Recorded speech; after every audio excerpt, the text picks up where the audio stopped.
buenas tardes a toda la comunidad que se conecta con nosotros en esta tarde. Es 25 de junio del 2026. Estamos en vivo en esta transmisión de Hacer, en este Info Hacer de jueves. El día de hoy vamos a estar por aquí conectados una hora para hablar de un tema que es muy importante en nuestra comunidad. Ya saben, los temas de salud que siempre son una prioridad para nosotros, conocer más, entrar a fondo de cada uno de los temas, compartir información clara, concisa, precisa y que pueda ser de interés para todas nuestras familias que viven aquí en el estado de Minnesota y pues siempre con el ánimo de traerles información que les pueda ayudar a tomar buenas decisiones y pues en la salud es un tema muy importante. El día de hoy vamos a tocar un tema muy delicado, que es el tema de la diabetes. Entonces hay que estar siempre bien informados acerca de este padecimiento que lamentablemente aqueja mucho a nuestra comunidad y del que pareciera que hemos escuchado mucho, pero sabemos poco.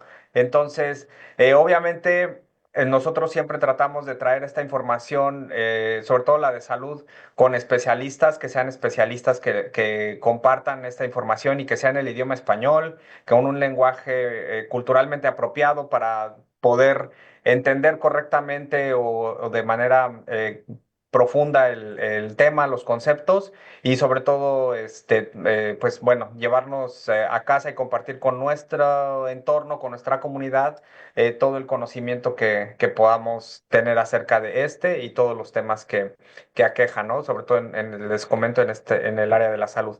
El día de hoy tenemos invitados de lujo. Nos acompaña Emil Olivieri de MDH y también Yerlin Samuel, que ahorita les voy a invitar a que se presenten.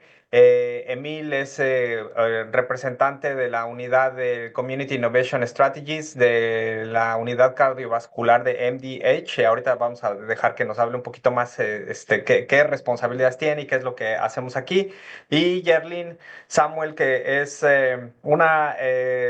es Summer Intern, que está por un tiempo haciendo su internado o prácticas para MDH en el Departamento de Diabetes y Enfermedades Crónicas, que también ahorita vamos a ver qué es lo que hace esta unidad y qué es el trabajo que hace ella. Los dos son especialistas en la salud, los dos tienen amplio currículum en el área de la salud, representan a nuestra comunidad latina y a mí siempre me da mucho orgullo decir que personas latinas, de origen latino, nacidos en países latinoamericanos, están inmersas en el ámbito de la salud, inmersas en el Departamento de Salud de Minnesota, trabajando para nosotros. Entonces, muchas gracias por su trabajo y pues los vamos a invitar a que se presenten. Vamos a empezar con Yerlin. Buenas tardes, Yerlin. Bienvenida a este InfoHacer. Y si nos quieres comentar un poco quién eres y el trabajo que realizas en el Departamento de Salud de Minnesota.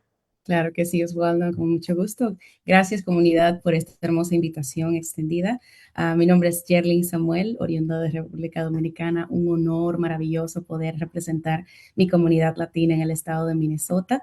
Actualmente estoy en una rotación por el verano en el Departamento de Salud, específicamente en la unidad de diabetes y enfermedades crónicas. Y esto lo hago a parte de mi maestría en salud pública y nutrición en la Universidad de Minnesota.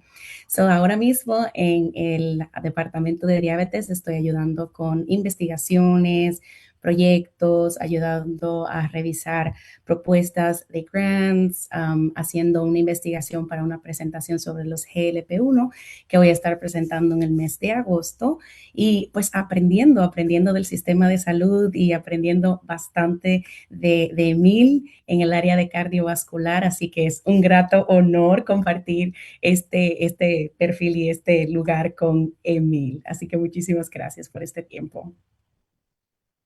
Gracias, Yerlin. Se los dije, especialistas en el tema de la salud y felicidades por todos los logros y el trabajo que estás haciendo. Emil. No, bueno, un gusto, Yerlin, sumamente modesta. Yo vengo aquí más bien a aprender de ella, así que muy agradecido por la compañía. Yo soy Emil Oliveri Baltodano. Yo trabajo en el área de cardiovascular como un Community Innovation Strategist.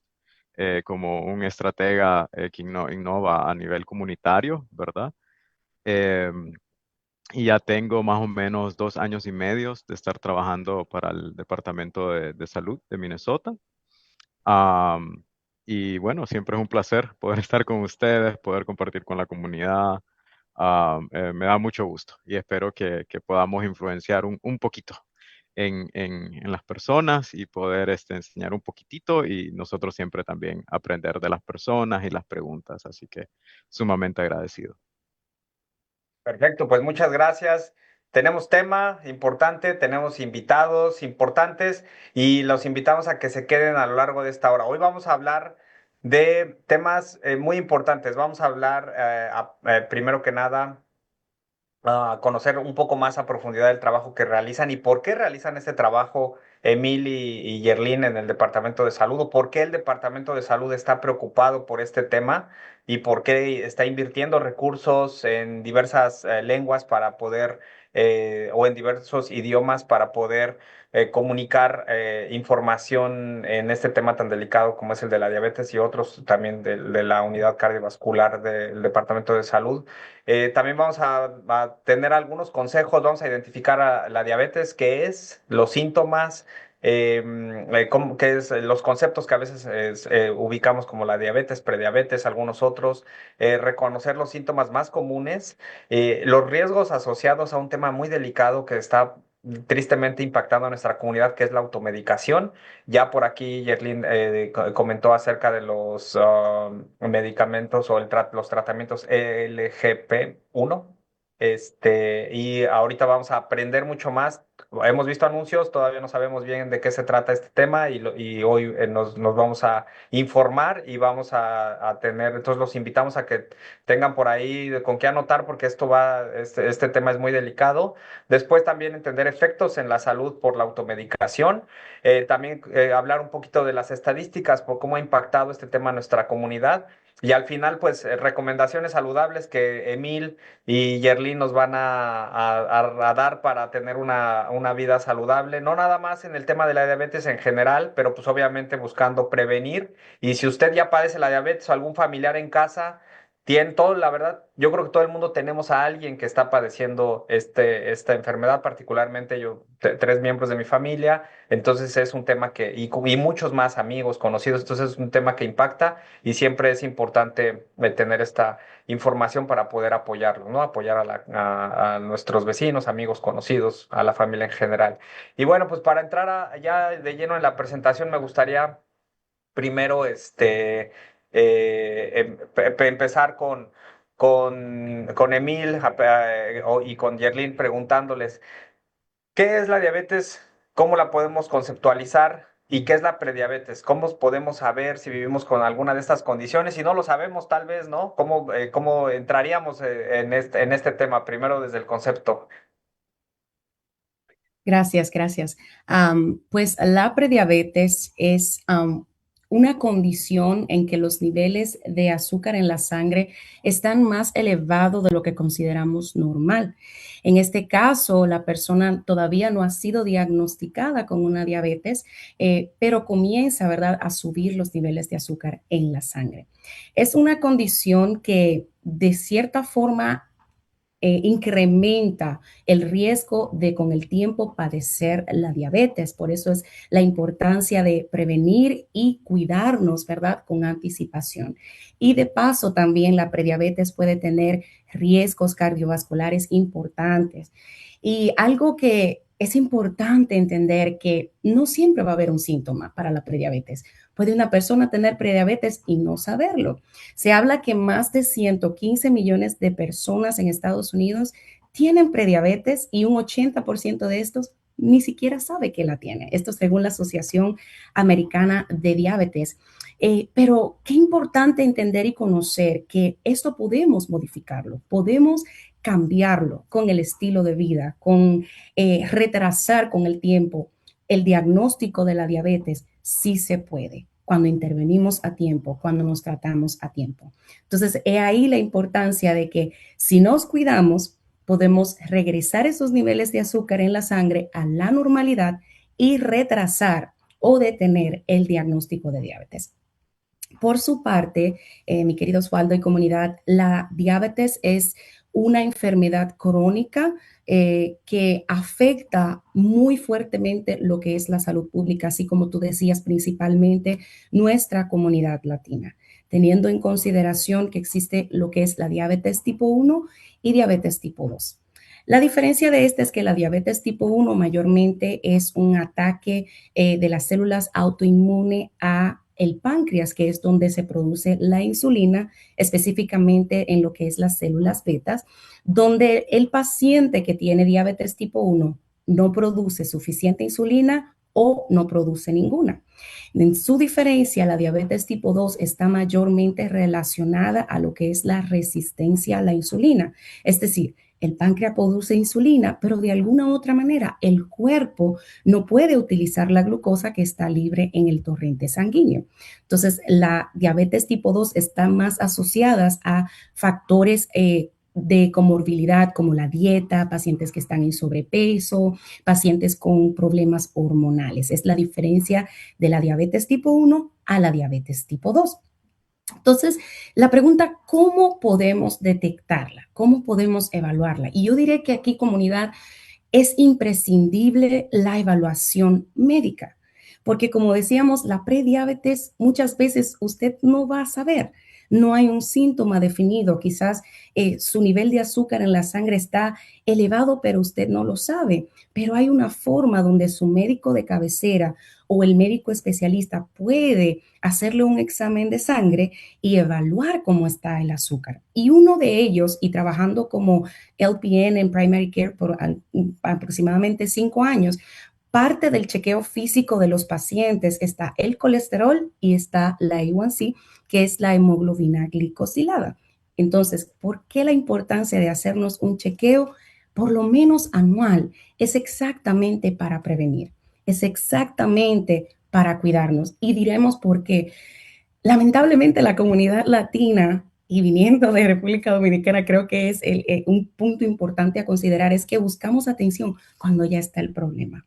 Pensamos en la solución cuando ya nos duele algo, cuando ya tenemos algo de base. Oh, déjame ir al doctor porque me duele el brazo, déjame ir al doctor porque me siento algo. Entonces, qué importante, mi comunidad, es educarnos de que ir al médico no es solamente es ir a ser diagnosticados, es ir a ser cuidados, es ir a prevenir. Entonces, uno de estos tests, como dijimos anteriormente, o exámenes de sangre, la hemoglobina glicosilada, según la Asociación Americana de Diabetes, la hemoglobina glicosilada considerada normal es de 5.7%. Una prediabetes es considerada cuando va de 5.7% a 6.4%. En esta etapa podemos cambiar y modificar el estilo de vida. Y considerado ya diabetes es cuando la hemoglobina glicosilada está mayor a 6.5%. Existen otros exámenes de sangre que su proveedor de salud puede utilizar, como lo que es el test de tolerancia a la glucosa y lo que es la fasting glucose o la azúcar en ayuna, entre otros pudiéramos mencionar, pero son los más comunes y más rápidos de tener un resultado efectivo y rápido a la hora de diagnosticar la diabetes. Un problema que pasa con frecuencia es que, ok, tenemos prediabetes y nos olvidamos del asunto.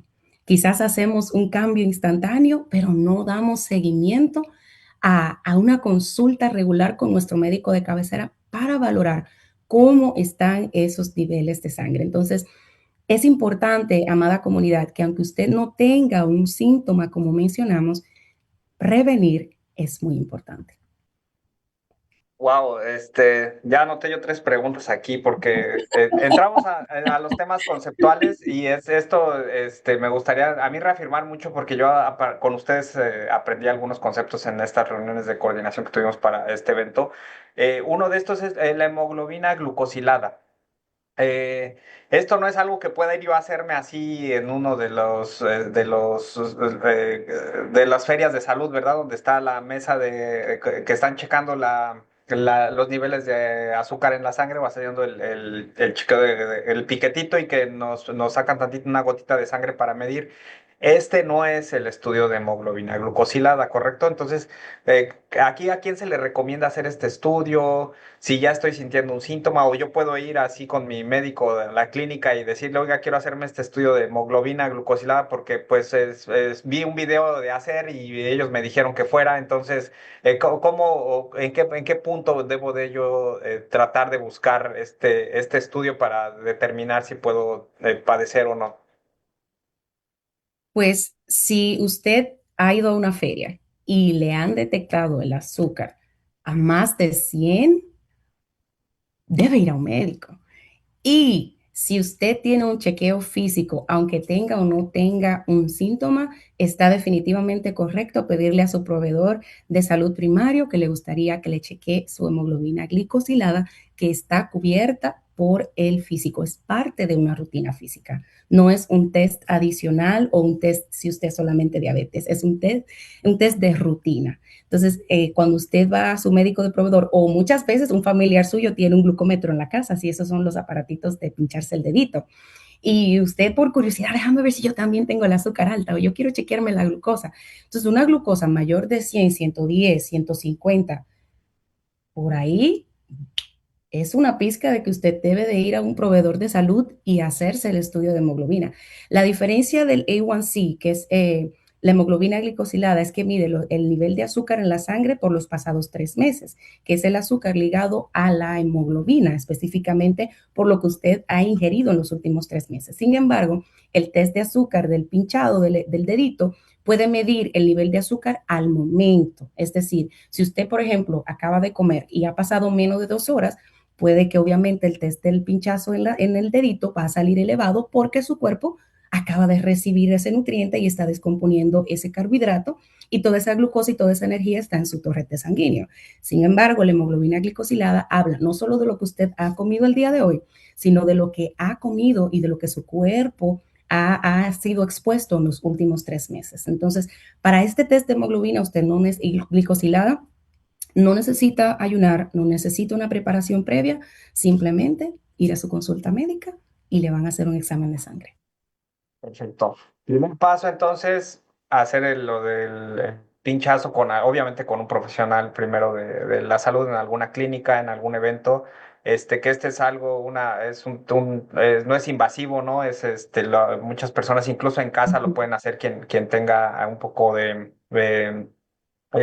inducción acerca de cómo utilizar la lanceta y la laminita y el glucómetro, lo pueden hacer en su casa. Pero si este ya nos da ahora sí un nivel alto, ir con el médico para que nos refiera, ¿no? Al estudio de la hemoglobina glucosilada. Aquí me gustaría poner nada más un tema, invitar a la comunidad, porque nosotros hemos trabajado en hacer por algunos años en el tema de la salud, haciendo un poco de puente entre la comunidad y los servicios de salud que hay. Y hemos descubierto que mucha comunidad no va regularmente a hacerse un examen médico, ¿no? Es muy difícil, está en nuestra cultura que a veces no vamos porque no nos duele nada. Entonces decimos, pues, ¿para qué, no? Si yo estoy bien, como bien, duermo bien, trabajo, hago mis actividades, yo no necesito ir a hacerme un examen médico. Entonces la invitación sería hacer este primer examen y medir los niveles para después acudir ahora sí en caso de que salgan elevados, a acudir a algún médico, una clínica que nos pueda referir para este estudio. Correcto. Si usted tiene un glucómetro en la casa, lo ideal sería que fuera en ayunas. Ese sería el tiempo perfecto para identificar el valor más fidedigno de la glucosa en la sangre. Sería las primeras horas de la mañana antes de usted comer. Independientemente de que usted tenga o no glucómetro, si usted tiene la oportunidad de ir a un proveedor de salud, ese sería el primer paso.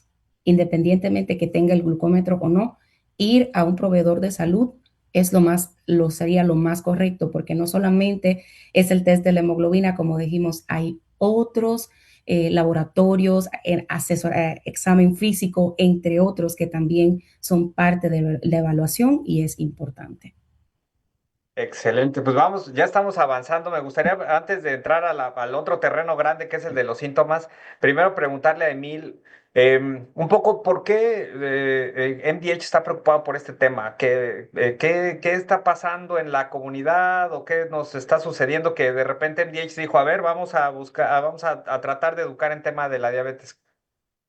Claro que sí. E inclusive, antes de contestar esa pregunta, quiero reforzar algo muy importante que dijo Yerling. Lo del acceso al proveedor, ¿verdad? A veces no solo es tener un aparato en casa, no es como, bueno, mírate comprar un aparato y lo tengo, sino es la Ujú, interpretación de los resultados. Entonces ahora yo puedo tener un aparato, yo me lo hago en casa, ¿para qué voy a ir a un lugar si aquí yo lo compro más barato y ya está? Pero ajá, y sé interpretar los resultados, porque la clasificación también depende. No es lo mismo el resultado, como decía ayer, una persona sin diabetes y lo hago en ayuna, bueno, yo sé que debe ser menor a 100, es lo ideal. Pero no me lo hice en ayuna, lo hice 1 o 2 horas después de comer. Entonces este tiene que ser menos de 140. Pero ahora es una persona con diabetes y en ayuna. Entonces tiene que ser menor de tanto. Pero ahora es una persona con diabetes y 2 horas después, o sea, van cambiando los valores, ¿verdad? Es una persona con diabetes o sin diabetes y se la hizo al azar y es capilar, no es venosa. Bueno, mira, ya anda en 200 y ya le habían dicho que tenía síntomas. O sea, va cambiando la clasificación. Entonces también no solo es el acceso al aparato, porque no quisiera mandar el mensaje errado a la persona como, sí, dicen que si yo me lo compro y me lo estoy haciendo en la casa, ya todo bien. Creo que el mensaje a reforzar que mencionó Yerly muy importante es, inclusive si estamos o nos percibimos de manera saludable, ir al médico de manera anual para un chequeo preventivo, porque hay ujú, muchas cosas que a veces no vamos a sentir o a percibir. Eso lo platicamos, ¿verdad? En la charla cardiovascular, que como hay tantas enfermedades cardiovasculares que está dentro del paquete como con la diabetes o con la diabetes, y que le dicen el silent killer, el asesino, ¿verdad? Silencioso. O sea, están Ujú. ahí, no sabemos y de repente pasa algo fulminante. Entonces, eso solo quería hacer un poquito de énfasis. Y claro que sí. Ahora, a tu pregunta de por qué estamos tan preocupados aquí en Minnesota, ¿verdad? El Departamento de Salud. No sé si pueden ver mi diapositiva. Sí, se puede ver. Ok, perfecto. Entonces, aquí solo quiero mostrar un pequeño gráfico eh, y la importancia de esto. ¿Por qué es un tema prioritario para nosotros? Bueno. Menciona en el 2024 la Federación Internacional de Diabetes que 1 de cada 9 personas en el mundo, voy a empezar de lo macro, ¿no? Del mundo vive con diabetes. Esto es, calculan ellos aproximadamente que pueden ser 589 millones de adultos, ¿verdad? Que padecen de diabetes. Y se cree que para el 2050 este número puede subir a 853 millones, ¿verdad? Entonces, esto a nivel mundial. Y no todo esto saben que tienen diabetes, van por la vida teniendo una resistencia a la insulina, mencionaba Yerlin los diferentes tipos de diabetes, y no saben. Entonces, desde ahí empieza un deterioro de nuestros diferentes órganos y todo lo demás que vamos a ir platicando. Vale. Vamos ahora a la CDC y nos venimos del mundo a Estados Unidos. En Estados Unidos se estima que pueden haber aproximadamente 40.1 millones de personas viviendo con diabetes. De estas, solo 29.1 millones cuentan con un diagnóstico. Los demás se andan por la vida y no saben qué tienen y por ende puede haber afectaciones a varios órganos, ¿verdad? No se dan cuenta, esto me está pasando esto cada rato, pero bueno, ahí sigue. Em, y de estos 29.1 millones, se dice que 28.8 millones son adultos mayores de 18 años, de 18 a 64 años. Ok. Entonces, vale. Y esto hablando solo de diabéticos. Si empezamos a hablar de prediabéticos, hay estimaciones mucho más altas que se cree que 115.2 millones de personas mayores de 18 años son prediabéticos. Vamos aterrizando en Minnesota. Entonces aquí ya vamos al slide que tenemos.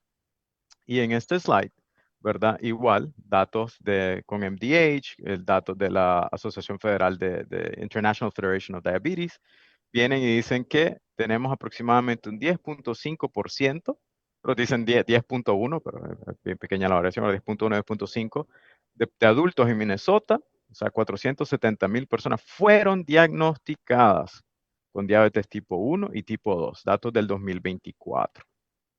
Ok, de estos, ahora vamos buscando nuestra comunidad latina, ¿no? Que estamos hablando de los latinos el día de hoy. Entonces vemos ciertas disparidades y vemos una prevalencia de diabetes en tres etnicidades más que todo. Lo que son los American Indians, los indios americanos, nuestra comunidad negra y nuestra comunidad latina o hispana. Son las tres etnicidades que tienen una mayor prevalencia de diabetes, ¿ya? De azúcar elevada en la sangre y diagnosticado. Eh, de estos, los latinos o los hispanos, el 38% de ellos alcanzan una atención óptima para la diabetes, frente al 46% de los no hispanos. ¿Qué significa esto? Que del grupo de latinos que tiene diabetes, o sea, de ese 100%, solo el 38 verdaderamente por ciento se está cuidando. ¿Qué quiere decir se está cuidando o tiene una atención óptima? Si visualizáramos ahorita una tabla como un checklist, por decirlo así, y vamos pasando entonces, sí, es el diabético que ya tiene su diagnóstico, que va a sus chequeos o controles mensuales donde le toman la presión, donde se mide el azúcar, donde no fuma, donde rastrea pues su nutrición o los datos alimenticios, etcétera, etcétera. O sea, cumple con una serie de parámetros. El resto, por algún motivo, ¿verdad? Ya sea porque no está enrolado en un programa de atención, porque no tiene un médico cabecera, no cumple con todo este checklist. Entonces, desde ahí, están más propensos a que hayan complicaciones y otros problemas que vamos a ir mencionando. No me quiero adelantar, quiero ir, que llevemos la conversación, ¿no?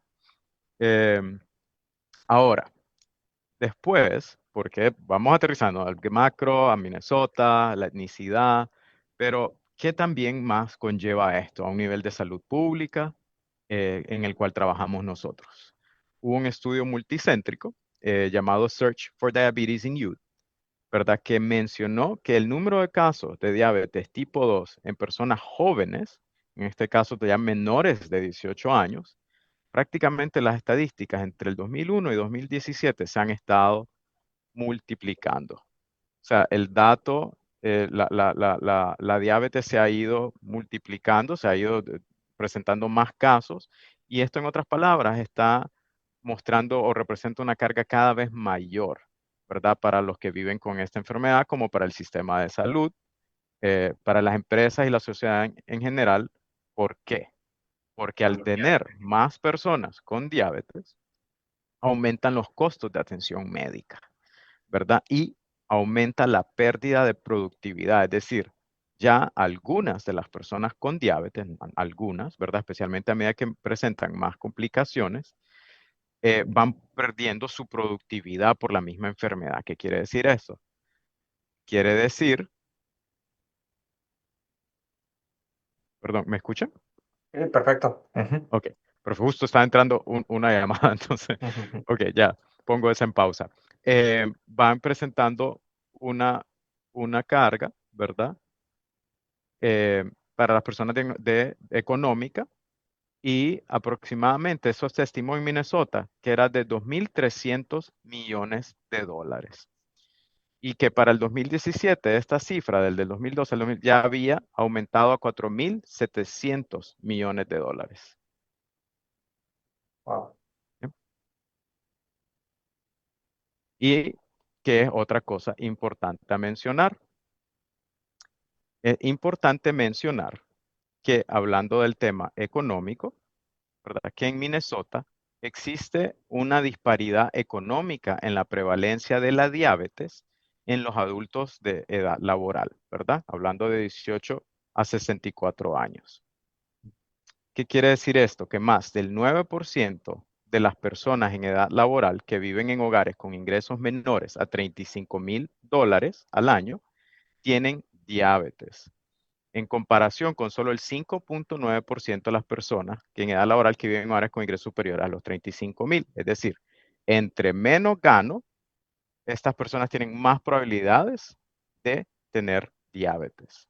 ¿Ya? Y esto se traduce a aproximadamente uno de cada cuatro adultos que vive en Minnesota en un hogar que gana menos de $35,000 al año, usualmente tienen tendencia a que seamos personas de color, o sea, tenemos más probabilidad de vivir en una situación de pobreza. Es decir, justo como vimos en los datos étnicos, ¿se acuerdan? En la primera en el slide que mostré, éramos los hermanos latinoamericanos hispanos, ¿verdad? Los hermanos de nuestra comunidad negra y los hermanos American Indian o indígenas americanos.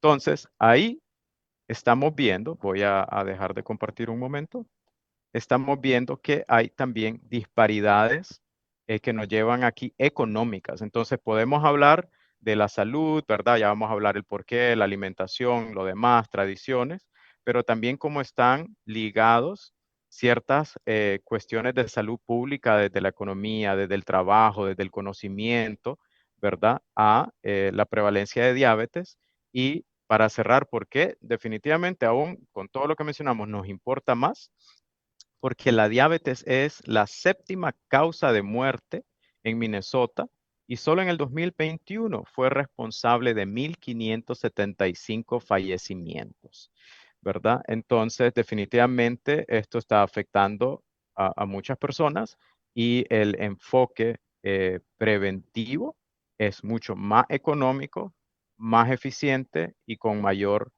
y mejor pronóstico que llegar a tener diabetes y simplemente caer al medicamento y pensar que eso va a ser absoluto. Por Wow. ahí paro por el momento.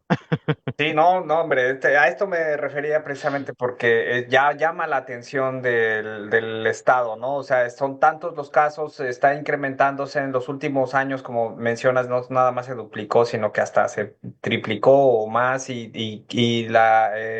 obviamente el tema económico, que no es este el que nos atañe particularmente en este momento, sino más el de la salud, y las cifras de muertes, ¿no? La séptima causa, pues ya son esta combinación de datos, pues ya nos da pie a que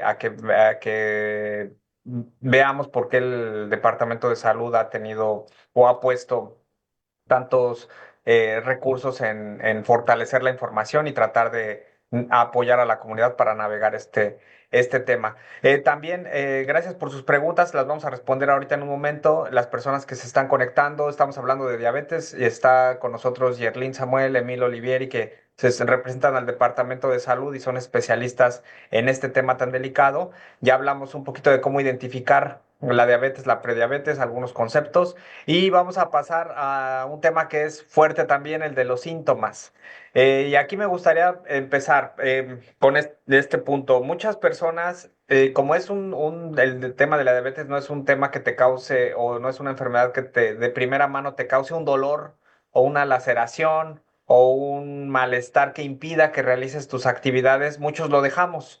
Lo vamos dejando y de repente hasta que ya tenemos un padecimiento que nos impide hacer nuestras actividades es cuando regularmente atendemos, ¿no? Entonces, aquí cómo podrían ustedes recomendar a la comunidad cómo identificar los síntomas, cómo de repente decimos hoy sentí esto podría ser esto, sin confirmarlo, obviamente siempre ir al médico a que nos dé una información más certera, pero ¿cuáles son los síntomas a los que debemos poner atención? Correcto, claro que sí, Osvaldo. En medicina se habla de lo que son las 3 P de la diabetes: poliuria, polifagia, polidipsia. Y en términos llanos, tener mucha hambre, aunque estés comiendo normal, es como una hambre que no te sacias, una sed continua e insaciable que tú dices, pero ¿por qué tengo tanta sed? Yo sé que está caliente, yo sé que es verano, pero como que es algo que no está bien, es algo que me llama la atención. Y también aumenta la frecuencia urinaria, o sea, voy al baño más de la cuenta, me levanto tantas veces, aunque hay otros, ¿verdad? Aumento de frecuencia urinaria puede ser cualquier otro diagnóstico, pero también es parte de los síntomas comunes de la diabetes. He ahí la importancia, como tú decías, de ir a checarse. También está lo que es una fatiga extrema, un cansancio que no se le quita. ¿Por qué el cansancio? Porque el cuerpo no está usando la energía. La glucosa es el combustible, por así decir, del organismo, y si tu cuerpo de alguna manera no puede utilizar ese combustible y el combustible se queda libre en el torrente sanguíneo, entonces tus células no se están alimentando, no tienen fuerzas y sientes como ese cansancio continuo. Muchos pacientes pueden experimentar visión borrosa, o si te cortas, como que no sanas bien o está teniendo dificultad para sanar y por qué, o se te infecta fácil una herida. Es algo a llamar la atención muy importante. También pérdida de peso, se ve mucho en pacientes con diabetes, principalmente diabetes tipo 1. Y dices, pero estoy perdiendo 10 libras, 5 libras más de lo que yo no estoy haciendo ninguna dieta. Una lucecita se debe de prender. ¿Qué está pasando si no estoy haciendo cambios en mi dieta? Si no quiero perder peso y no estoy haciendo ejercicio regularmente, si no he hecho cambios como para perder peso, ¿por qué esta pérdida de peso excesiva? Entonces tiene que prenderse esa lucecita. Igualmente, pacientes pueden experimentar hormigueos o esa comezón en las manos y en los pies, que es lo que se conoce como una neuropatía diabética. Es pacientes que ya han tenido mucho tiempo con ese diagnóstico, quizás sin saberlo, y pueden desarrollar daños a nivel de los nervios y con eso se presenta como ese dolor o muchos pacientes lo describen como ese punzazo o ese adormecimiento, por así decir, en las manos y en los pies. Esos son los síntomas más comunes y que debería llamarle la atención si de la nada usted está, como le dijimos, experimentando esa sed continua, esa hambre y esa frecuencia urinaria más aumentada de la cuenta, una lucecita para ir a consultar con su médico. Bueno, muchas gracias. Y yo creo que esta pregunta que nos están haciendo va muy de la mano con lo que comentas. Nos pregunta el señor Rodolfo que si podrían factores genéticos y hereditarios jugar algún papel en el riesgo de desarrollar diabetes tipo 2 y cuáles son los niveles de glucosa que definen cuál es el diabético o el prediabético. Entonces, esa es la pregunta de Rodolfo. Sí, si me permite responder, lo hablamos al inicio de la hemoglobina glicosilada y cuál es el nivel a tomar en consideración como prediabetes y diabetes.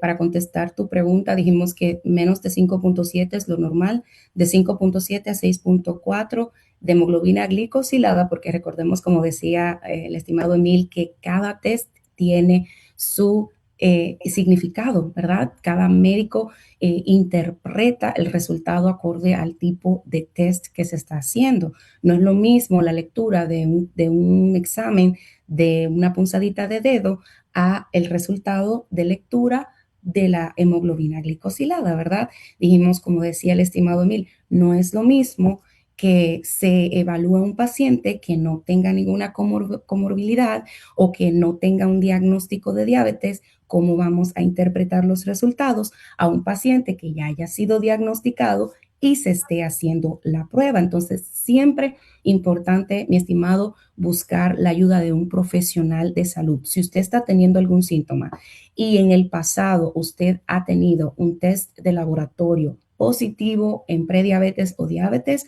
es importante darse seguimiento y si definitivamente la genética forma un factor importante asociado a la diabetes tipo 2. No es que si su papá es diabético, usted va a ser diabético, no, pero hay propensión genética. ¿Qué marca la diferencia? El cuidado que usted tenga. Si usted cambia su estilo de vida, si usted cambia el patrón, ¿verdad? De cambiar hábitos, cambiar la dieta, tener un estilo de vida saludable, no necesariamente, aunque en su generación haya diabetes, eso se va a manifestar en usted. Pero usted, nosotros, somos lo que podemos marcar la diferencia. Y le cuento esto porque me apasiona mucho la diabetes, fue la razón por la que estudié medicina en mi país. Mi abuela ha sido diabética por más de 32 años y la forma en que crecí viéndola literalmente fue cuidando su alimentación. Y estamos hablando de un pueblo remoto allá en las montañas. Y siempre era muy fiel al médico, fiel a sus medicamentos, pero también era una persona fiel a cuidar lo que comía. Y yo puedo testificar verdaderamente su estilo de vida y cambiar la forma en cómo se alimenta puede hacer que aunque usted tenga la enfermedad, retrase y enlentezca cualquier complicación. Excelente. Sí, siempre el estilo de vida juega un rol importante en este tema tan delicado. Digo, lo hemos escuchado muchas veces, pero más vale escucharlo y implementarlo, ¿no? En el momento. Y no necesariamente si usted tiene algún familiar o algún riesgo por genética. es simplemente por tener una buena calidad de vida. Y bueno, ya identificamos un poco entonces los,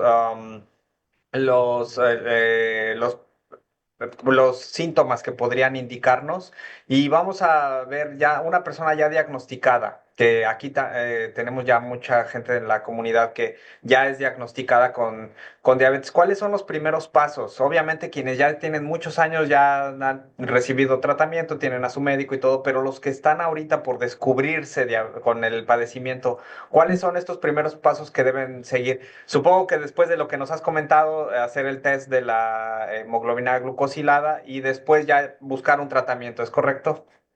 Correcto, salud preventiva. Creo que ese es el goal de lo que queremos promover el día de hoy, es prevenir. Y siempre el lema prevenir es mejor que lamentar. Ujú. Ciertamente, aunque usted no tenga síntomas, aunque usted quizás no haya tenido un diagnóstico, tenga o no tenga factores de riesgos asociados genéticos, como decías, Osvaldo, definitivamente es mejor estar seguros. ¿Por qué no? Si usted tiene la oportunidad en lo adelante, sé que vamos a compartir recursos, busque ayuda, cheque, que todo ande bien en su cuerpo. Si ya usted ha ido al médico y ya le han dado un diagnóstico de prediabetes, como decíamos anteriormente, lo ideal es que por lo menos una vez al año usted se dé seguimiento, por lo menos para checar cómo van esos niveles de azúcar en la sangre y cómo su cuerpo está respondiendo si usted está en tratamiento. Para pacientes que ya están diagnosticados con diabetes, mínimo cada 6 meses, mínimo. Debe evaluarse cómo está usted respondiendo al tratamiento que su médico de cabecera le está suministrando. Entonces, atendiendo, como decía Emil, al nivel de azúcar que usted tenga, así va a ser la frecuencia de los controles que su médico le va a dar. Si se habla, según la Asociación Americana de Diabetes, que para un paciente ya diagnosticado diabético, la hemoglobina glicosilada, el goal sería o la meta sería que para que esté controlada un 7%. Hablamos de una diabetes controlada cuando está alrededor de un 7%. Y si está mayor de eso, probablemente su médico quiera verlo por lo menos cada 3 meses a ver hasta que esa hemoglobina esté dentro de un control. Entonces, como dijimos anteriormente, tener prediabetes no determina que usted va a desarrollar diabetes. Usted puede cambiar esos factores de riesgos asociados como el estilo de vida, dijimos anteriormente. Y algo importante es que según investigaciones de la Asociación Americana de Diabetes, es que usted puede reducir el riesgo de diabetes tipo 2 hasta un 58% con algo tan sencillo como perder un 7% de su peso corporal, perdón. ¿Y cuál, por ejemplo, un estimado de esto sería una persona que pesa 200 libras, perder unas 15 libras? Perder por lo menos 10 a 15 libras le va a ayudar a reducir ese factor de riesgo asociado y se habla de que tiene un efecto visible y que hace una gran diferencia a la hora de que cuando usted es diagnosticado con diabetes, una pérdida de peso marca la diferencia en sus niveles de azúcar. Y otra cosa que la Asociación de Diabetes menciona es ejercicios. 30 minutos de ejercicio 5 días a la semana, por lo menos 150 minutos al día hace que sus células musculares como que se abran y decir, me voy a comer esa glucosa que está libre. Estimula a que su cuerpo utilice ese azúcar que está libre en la sangre. Entonces, míralo de esta manera. Ok, voy a salir a caminar para no quemar solamente las calorías, para que su cuerpo pueda utilizar ese combustible que está libre, pero que la diabetes tipo 2, como dijimos anteriormente, esa resistencia a la insulina, es como que, wow, mis células se resisten a que esa glucosa entre dentro para que se use como energía. ¿Y qué hace el ejercicio? Hay una quema de calorías tan fuerte y una necesidad de combustible tan fuerte que estimula las células musculares a que se utilice ese combustible extra en el cuerpo. Entonces, mire el ejercicio no solamente como algo cosmético o para perder peso, está aportando también para su salud. Wow, excelente. Pues ya estamos, ahora sí ya tenemos todo un contexto más amplio y pues vamos a hablar ahora de los tratamientos. Sabemos que la ciencia va avanzando, nuevos tratamientos ya no son los mismos de hace 20 años o 30. Ahora, obviamente, la dieta, el estilo de vida siempre van a ser un buen tratamiento. eh, pero sabemos que la insulina inyectada o algunas pastillas y los nuevos tratamientos que ya mencionaste al inicio, GLP-1, pues Ujú. que están ahorita de moda. ¿Cuál es el mejor? ¿Cuál debo tratar? ¿Qué es lo que pasa? ¿O me tomo todos y ya se me quita, ya me curé? Aquí vamos a entrar en materia. ¿Qué recomendaciones son las de primera mano ahorita? Recordemos que siempre hay que acudir al médico, pero ahorita las que nos puedes dar para avisarle al compañero que tenemos aquí enfrente o al vecino que tome, darle algún consejo, ¿no? Para que tome conciencia. Claro que sí, con mucho gusto. Mira, hablamos al inicio que la diabetes es una enfermedad crónica. No es como decir, tengo fiebre, me tomo un Tylenol y se me fue la fiebre. Es una enfermedad que lleva un tratamiento, que lleva un cuidado, como estábamos explicando, cambiando el estilo de vida, pero también, como mencionabas, también hay tratamientos que van a depender de cada caso, van a depender de cada paciente. No hay una pastillita mágica que diga usted se la toma y ya se curó de diabetes, ¿verdad? Hablamos, por ejemplo, en el paciente con diabetes tipo 1, el daño es a nivel biológico, fisiológico. El daño es una muerte celular en las células que producen la insulina. Su cuerpo ya no produce esa insulina, entonces hay que inyectarla, hay que proporcionársela. Entonces, esos pacientes van a estar prácticamente dependiendo de estas pompas de insulina o de insulinas inyectables conforme a la dosis que su médico les recomiende. En los pacientes con diabetes tipo 2, hay pacientes que van a necesitar insulina, todo dependiendo si la necesita o no, si su cuerpo está produciendo suficiente insulina o si le está produciendo de una calidad correcta, ¿verdad? Que ayude a su cuerpo a usar esa glucosa en la sangre. Está también los que son las medicinas orales, como la metformina, y pudiéramos mencionar otras, pero vuelvo y volvemos al caso, cada paciente tiene un tratamiento y una tolerancia. Lo que le funciona a uno no le va a funcionar a otro. Lo que su vecino está usando no necesariamente le va a ayudar a usted. Quizá lo que su madre ha utilizado, el tratamiento que ha utilizado, no le va a funcionar a usted porque el diagnóstico es diferente y la respuesta del organismo también es diferente, ¿verdad? En cada cuerpo. Y al igual, la dosis requerida va a depender de cada paciente. Entonces, algo que mencionabas, Oswaldo, y ciertamente, la FDA en el 2005 aprobó unos nuevos medicamentos para el manejo de la diabetes, y en este caso son los GLP-1, que es el agonista del péptido similar al glucagón. Para ser un poquito expresiva y para que podamos entender el concepto, estas son naturalmente hormonas que nuestro cuerpo produciría a nivel intestinal. Entonces se vio que estas hormonas llamadas incretinas tenían un efecto a nivel de la producción de la insulina. Cuando una persona ingería los alimentos, estas hormonas eran secretadas por la flora intestinal y estimulaban a que el páncreas, ¿verdad?, secretara más insulina para que se pudiera utilizar la glucosa. Al ver esto, comenzaron las investigaciones, las formulaciones y se crearon estos medicamentos que son los GLP-1 agonists. Entonces, ¿qué hacen estos medicamentos? Es como la función de esas hormonas, pero obviamente en una dosis más alta, porque lo que nuestro cuerpo produce es simplemente para hacer el efecto cuando comemos, y hay una hormona que bloquea ya el efecto una vez que la insulina es secretada. En este caso, los GLP-1 medicamentos es para que esta acción sea más prolongada y sostenida dentro de nuestro cuerpo. Entonces, ¿cuál es la acción de estos medicamentos? Dijimos, la primera es estimulan la secreción de insulina, bloquean la secreción del glucagón y por ende reduce la cantidad de glucosa en la sangre. De paso, también lentifican el vaciado gástrico. ¿Y esto qué es? Hace la digestión más lenta, hace que usted sienta esa sensación de saciedad por más tiempo, o sea, el vaciado gástrico, el contenido gástrico queda por más tiempo allí, lo que usted come, antes de llevarlo a nivel intestinal para que los nutrientes sean absorbidos. Y también habla de que aumenta esa señal de saciedad a nivel cerebral. O sea, usted se siente con menos ansiedad, menos deseo de comer. Esa es la función de los GLP-1. Algo importante a considerar de estos medicamentos es que también tienen efectos adversos como todo medicamento de alguna u otra manera tiene sus efectos. Y los principales efectos de estos GLP-1 es a nivel gastrointestinal. Producen náuseas, vómitos, diarrea.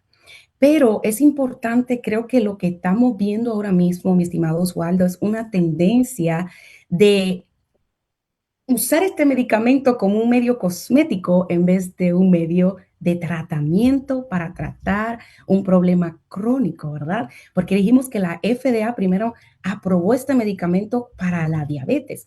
Obviamente se ha visto que en 2023 se comenzaron a aprobar medicamentos de los GLP-1 para tratar la obesidad. Y si rompemos un poquito todo este concepto para que entendamos cómo esto me ayuda a bajar de peso, primero dijimos, me hace sentir llena más tiempo. Si me hace sentir llena más tiempo, como menos, ¿verdad?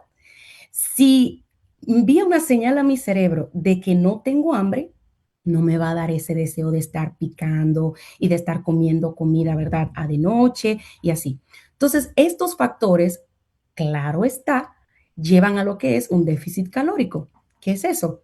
Como menos, menos caloría, entro en un déficit calórico, mi cuerpo comienza a quemar la grasa y obviamente empieza lo que es lo visible, la pérdida de peso. Es parte de los efectos de estos medicamentos. El error que estamos viendo y que según lo que estaba investigando, en Minnesota no se venden estos medicamentos sin una receta médica, pero yo sé que esta plataforma tiene alcance, ¿verdad? Porque cada una de nuestra comunidad tiene familias en el extranjero, quizás personas que tienen acceso a este medicamento sin una prescripción médica. He allí el peligro. He allí el warning, ¿verdad? La alerta roja de no buscar estos medicamentos sin una autorización y sin una guianza médica. Y usted dirá, pero ¿por qué? Si funcionan, ¿por qué si mi cuerpo produce eso? No debe de ser malo. Ah, pero, ¿y si usted no tiene diabetes? Su cuerpo produce suficiente insulina, ¿verdad? Si usted ingiere el medicamento equivocado en la dosis equivocada y su cuerpo secreta más nivel de insulina del adecuado, usted va a entrar en una situación metabólica que puede llevarlo a usted a bajo nivel de azúcar en la sangre y a tener problemas metabólicos que quizás ahora mismo no podemos mencionar, pero que no conocemos su historia clínica y qué problemas de base usted ya tiene.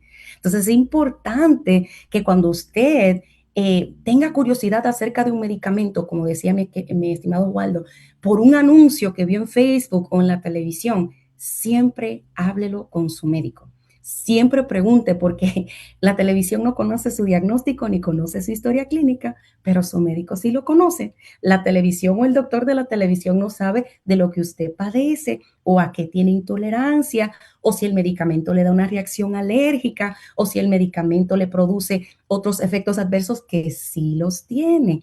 Entonces, he aquí la importancia de que si usted conoce a alguien que está usando este medicamento, alértele siempre seguir a un proveedor de salud. Y otra cosa importante a tomar en consideración, se ha visto, según estudios, han revelado que estos medicamentos, ¿verdad? Como hay una pérdida de peso tan rápida, se puede ver afectada lo que es la masa muscular. O sea que usted no solamente pierde grasa, sino que también pierde masa muscular, que es sumamente delicado. No sé si usted ha escuchado a alguien que dice, tiene el Ozempic face, tiene la cara como de Ozempic o tiene tal parte del cuerpo porque usa Ozempic, porque la pérdida de la masa muscular obviamente hace que las estructuras cambien físicamente, el aspecto físicamente. Entonces, hay factores nutricionales que tenemos que tener en cuenta si usted está usando GLP-1 y es allí la importancia de que usted busque una guianza adecuada. Wow. La verdad es que esto es información que hay que transmitirla ahorita. Sé que está de moda, se ha escuchado mucho, está en los medios, está publicándose en todas partes, mucha gente lo está recomendando, como dices, muchos ya lo están haciendo por la parte estética. Entonces, esta información que nos das es muy buena. Recuerden, no se automedique, busca a su proveedor de salud. puede ser un tratamiento sí adecuado para usted, pero pues hay que hacerlo con la recomendación adecuada. Em, Nos quedan ya nada más 5 minutos, híjole, ya se nos fue. Pero ya me gustaría preguntar, hacer dos últimas preguntas a Emil, porque sé que él es también apasionado de los temas socioculturales, ¿no? Y que influyen en la salud, como en este caso. Sé que hay factores como tradiciones, hábitos, que influyen negativamente. ¿Qué nos podrías decir, Emil? ¿Qué recomendaciones, qué cosas no hacer para que tratemos de prevenir o atender la diabetes? Y también, ¿qué efectos podría tener a largo plazo si no hago nada? Si la dejo ahí, digo, no voy a hacer nada, yo sigo con mi estilo de vida porque no me duele tener diabetes, entonces yo sigo. Y con esas terminamos. Gracias, Emil. Perfecto, sí. Entonces, bueno, nuestra cultura es una cultura bien, bien rica, ¿verdad? De mucho sabor, de mucha hermandad y familia, y en la mayoría de las ocasiones, la familia se reúne con la comida en el centro, ¿no? Eso es lo que nos lleva, todo el mundo viene y nos reunimos en los eventos. Entonces, el factor sociocultural o estas tradiciones, bueno, primero tenemos que ver el hábito alimenticio, que no haya un consumo, que podamos regular el consumo frecuente de alimentos altos en carbohidratos o refinados, ¿no? Estos cuáles son, ya sea el pan, el arroz, las tortillas en grandes cantidades. Entonces, no significa que no podamos comer rico, solo cómo regulamos más esta ingesta. Preferencia por las bebidas azucaradas, no como los refrescos, los jugos o ciertas bebidas tradicionales que son bien endulzadas. Entonces, igual, no significa que nunca, y va a depender todo, como decía Yerlin, cada persona es diferente. Hay una persona que por algún determinado tiempo toda su vida va a decir, no, usted sí no puede, lamentablemente.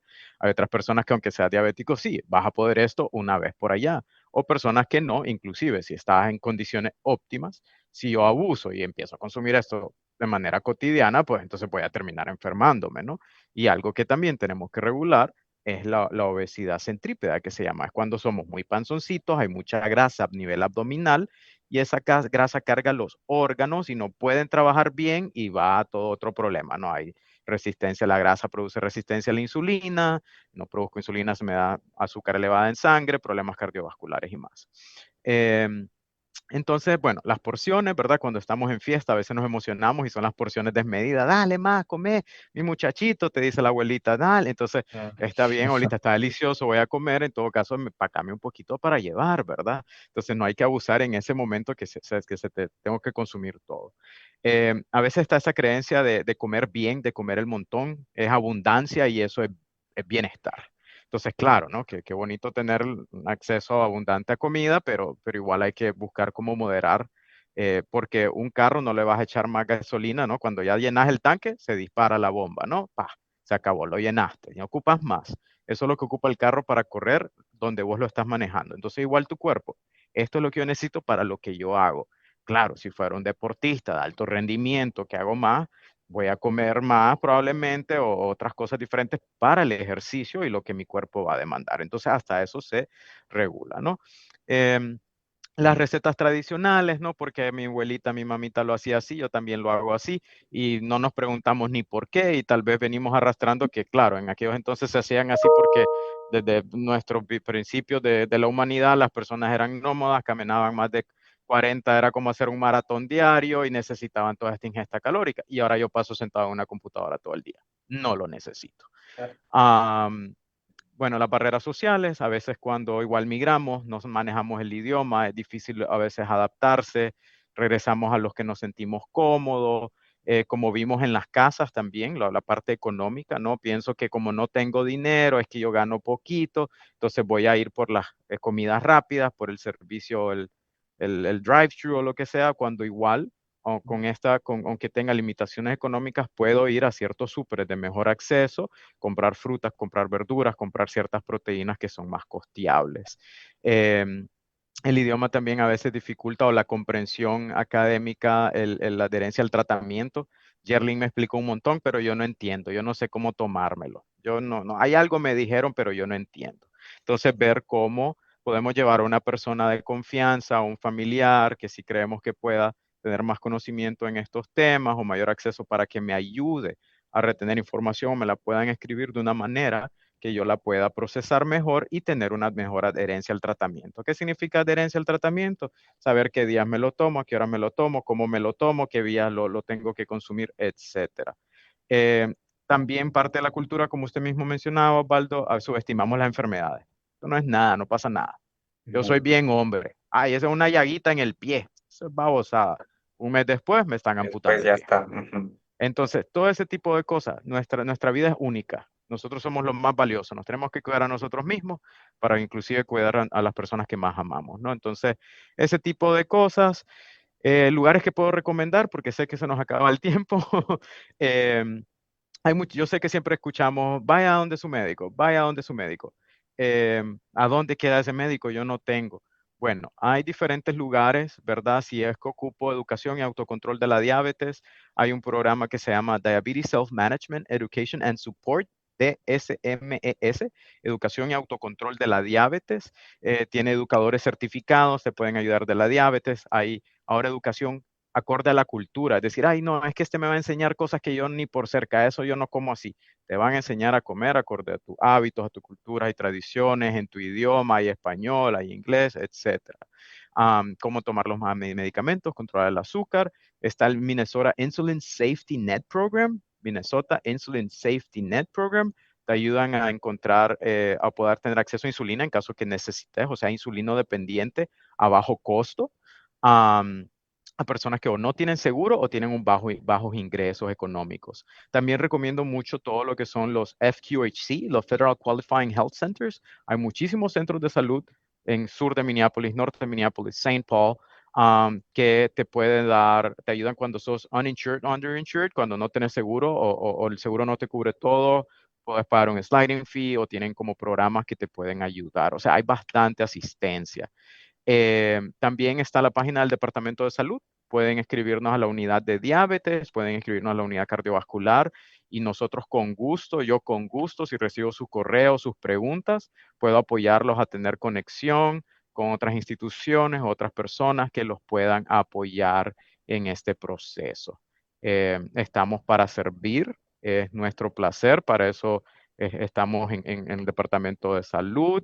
Para eso hemos estudiado lo que hemos estudiado y es justamente para atender sus necesidades. Entonces, muchísimas gracias por confiar en nosotros y tenernos aquí el día de hoy. Al contrario, muchas gracias a ustedes. Se nos fue el tiempo, se nos fue Sí, y se nos quedó ahí dos o tres más temas, pero sí, vamos a poner en este chat aquí los recursos que ha preparado el Departamento de Salud para que si usted se quedó con algunas preguntas, quiere saber más, vamos a dejar los links para que puedan consultarlos. Tenemos nuestro sitio web de hacer y tenemos un apartado especial donde está un directorio también de clínicas comunitarias que hablan, donde hablan español para que puedan llamar y ir a hacer su prueba de la glucosa o buscar el tratamiento.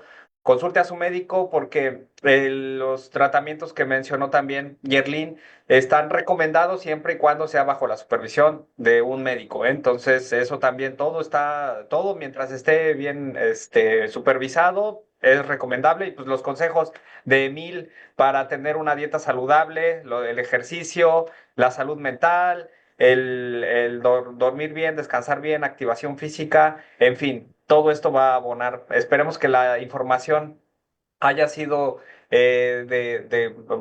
bueno, que haya sido valiosa para que usted pueda tomar buenas decisiones en su salud y con su familia. Y les agradezco mucho, Yerlin, Emil. Espero verlos muy pronto y por ahí nos van a ver en la comunidad. Los vamos a invitar para que ellos estén en las mesas de recursos, también compartiendo toda esta información con la comunidad. Y muchas gracias, Yerlin. Un último mensaje. Muchísimas gracias por este tiempo y esta invitación. Gracias, hermosa comunidad. Y para mí ha sido todo un placer ser parte de esta plataforma el día de hoy. Emil, muchas gracias también. un gusto, un gusto. Gracias por tenernos aquí el día de hoy. Y, más que feliz de poder ir a la comunidad y poder estar ahí brindando información directamente con las personas. Así que tendré eso en cuenta, Osvaldo. Les agradezco y nos vemos en el siguiente Info Hacer próxima semana. Muchas gracias, muy buena tarde.